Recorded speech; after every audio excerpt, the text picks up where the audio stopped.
Hey, today we're going to go to Connecticut, and we're going to go to Litchfield Hills, Connecticut, to be more specific. It's one of the most beautiful places in all of New England, certainly one of the hot spots when it comes time for the leaf peepers to leave the city and search the countryside for autumn and signs of fall. And therein you're going to find Hopkins Vineyard. The Hopkins family has owned this farm for more than 2 centuries, and you're not going to have a prettier drive or a more picturesque setting than Hopkins Vineyards. I know all these wineries look really beautiful, but when you get to Hopkins, you're like, wow, this is really Connecticut. This is New England. You can't miss it. The wines are fabulous. They're all estate, and they're very proud and rightfully so of their estate wines. Come, have a look. You're going to see it's a lot of fun, beautiful, and the wines are terrific. One of the fun parts about going to Hopkins is the beautiful drive through classic New England. You're going to love it. Hopkins Vineyard is a heritage farm set in the scenic hills of Litchfield, Connecticut, overlooking Lake Warramog. The Hopkins family is a descendant of Stephen Hopkins, a passenger on the Mayflower voyage who arrived in 1620. Elijah Hopkins purchased the farm in 1787 after returning from the Revolutionary War. William L. Hopkins took over the running of the family dairy farm in 1956. In 1978, Connecticut passed its Farm Winery Act. In 1979, Bill and Judith Hopkins transformed their dairy farm into a vineyard, one of the first in what has become a thriving Connecticut industry. They've continued to grow ever since. Now, the winery has just celebrated its 40th anniversary.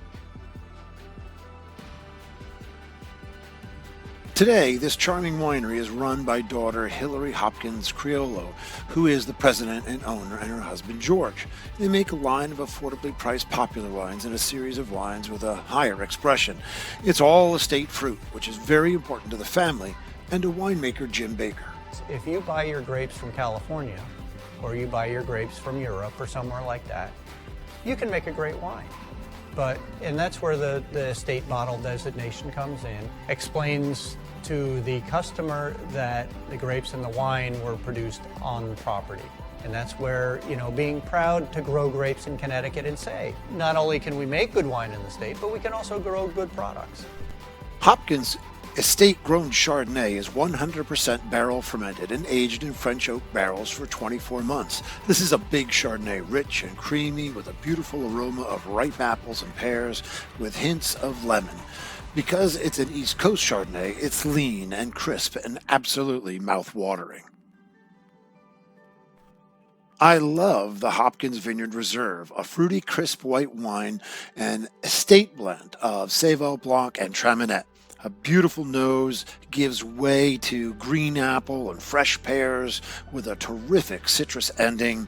Really refreshing, great wine. Lady Rose is among their most popular wines, a dry rosé made from estate-grown, hand-harvested Dornfelder, Lemberger, and Pinot Noir grapes. Big notes of red raspberry and apricot, but capped with a terrific, refreshing acidity. Lastly, there's the Estate Cabernet Franc. This wine is among my favorite reds in New England. This dry red is punch cap fermented and aged in American oak barrels for 23 months. It's got concentrated flavors of stewed berries, dried fig, and spice. I've been drinking this wine for years. I recently drank a 10-year-old bottle of their Cabernet Franc from my cellar, and it was still totally on point and fresh. Fantastic. Well, there you have it. I don't even want to say how many years I've been going to Hopkins. Suffice to say, just after I graduated college, right after the Civil War, that's when I started going there. And I've been going there ever since. They have great product. It's a lot of fun to get there. And you're really going to enjoy it. And I'll tell you, that Cabernet Franc, it lasts and lasts. I've had a bunch of old bottles that I've kept for years, and it just never disappoints. So I hope you'll go there. It's a lot of fun. Enjoy, and see you next time.